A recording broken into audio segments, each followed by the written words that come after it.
મિત્રો જય Shri Krishna. I hope તમે લોકો મજામાં હશો. હું રાત્રે આંખો બંધ કરીને ઊંઘું અને જ્યારે બી આંખો ખોલું ને એટલે સવાર પડી ગઈ હોય. મારી બેટી ફટાફટ સવાર પડી જાય છે. યાર ખબર નહીં આ ઉઠવાનું વહેલું કોણે બનાવ્યું હશે. અને હું છે ને આજે ચોપિંગ બોર્ડ ઉપર ચોપિંગ કરવાનું ટ્રાય કરતી હતી, પણ સાચું કહું ને મારો એક્સપિરિયન્સ જરાય સારો ના રહ્યો. મને ના ફાવ્યું. આપણે તો સાદી રીત જ બરાબર છે. અને પછી ફટાફટ છે ને રસોઈ કરી નાખી, કેમ કે આજે તો ઓફિસ જવાનું હતું અને ફટાફટ બધું રસોઈ પૂરી કરીને ઘરના કામ પૂરા કરવાના હતા.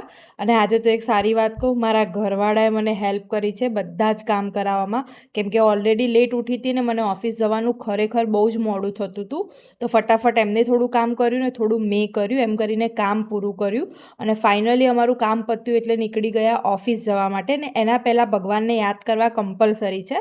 તુલસી માતાને પાણી આપવાનું તો ના જ ભૂલાય. અને પછી ઓફિસ જવા નીકળી ગયા અને કેરી ખાઈ લીધી. અને પછી ખબર પડી કે આજે તો છે ને યાર હેક્ટિક દિવસ છે. ઝૂમ મિટિંગ ઉપર અમારી મિટિંગ ચાલી છે આખો દિવસ. અને આજે છે ને સાચું કહું ને કશું જ ખાસ નથી કર્યું. બસ જે બેઝિક રૂટિન હતું ને એ જ ફોલો કર્યું છે. એટલે બસ આજે આટલું જ. Bye bye.